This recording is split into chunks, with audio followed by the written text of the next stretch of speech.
10 practical tips on how to take photos underwater. First, control your buoyancy. To succeed in underwater photography, you must master your buoyancy and have control of where you are at all times. One of the most important elements of underwater photography is to feel comfortable in the environment. Remember that the photographer becomes a floating platform on which the camera rests. The ability to swim well and in some cases fast, to keep up with the subject, is an essential skill. You can start your photographic experience by doing snorkeling.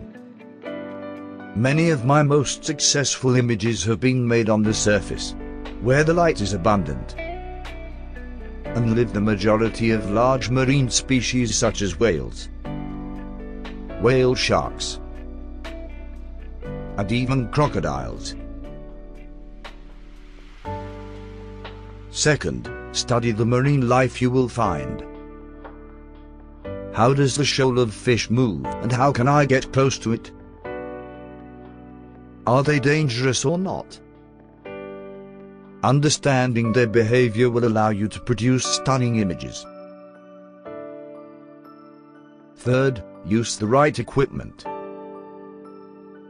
This can be as simple as GoPro or similar, a compact camera or point and shoot, a DSLR, Nikon or Canon, in an underwater housing with external strobe lights, or a little smaller like the mirrorless Olympus, which is the one I use. Fourth, familiarize yourself with your equipment settings. The correct settings of your camera will significantly improve your underwater images. So it is very important to properly adjust the white balance. The ISO controls the sensitivity of exposure of the sensor of your camera. Use the lowest possible. Higher ISOs can cause digital noise in your images. I tend to keep focus on automatic and punctual in the middle.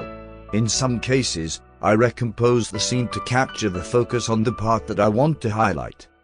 The greater number F, the deeper the field we will have in our image.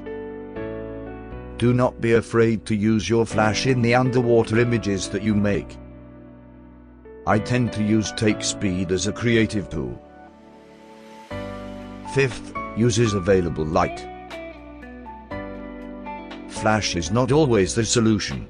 If you play well your cards, there are incredible images that will be made with available light. The correct exposure is very important. If you want to obtain interesting silhouettes, try to underexpose the frame by at least 1 f-stop. Explore black and white images to highlight contrasts. If you want to freeze the rays of light that enter the water, use a shutter speed of 1/250th seconds or more. Sixth, use flash. Using strobe lights underwater will help you explore all the creative possibilities that abound under the waves. The deeper you go, the less light you will have, and the more important the flash will highlight the wonderful colors of fish and reefs. It will also allow you to freeze or transmit the movement of a subject. Never forget that the flash is just another light source, and for it to work in your favor, you must do everything possible to allow the ambient light to do its part. If you do not allow available light to appear on the image, the sense of place is gone. We want to see the blue in the water and the environment in which we see these creatures.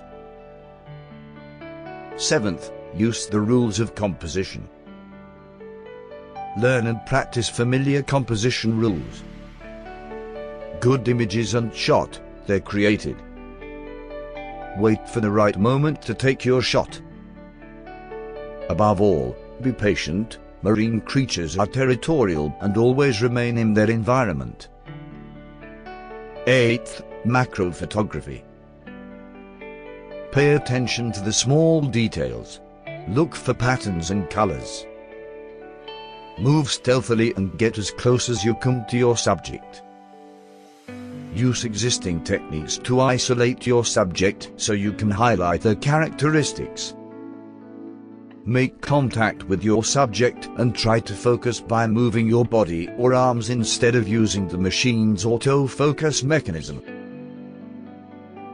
9th, wide angle. If you want to transmit the majesty of the underwater universe, the wide angle is the way to go. Wide-angle lenses range from 10mm to 24mm, as well as zoom or prime lenses. Always take into consideration the magnifying effect of non-full-frame cameras. The wider the field of view of the lens used, the better it is to capture the complete picture of the environment. 10th, have fun. Remember that you don't dive to take pictures, you dive because you want to enjoy being immersed in an alternate universe, sharing and enjoying this wonderful space with your colleagues and friends. If you make this a priority, good pictures will emerge. Photography is a byproduct of the experience. Enjoy the experience, and the pictures will come. Thank you so much.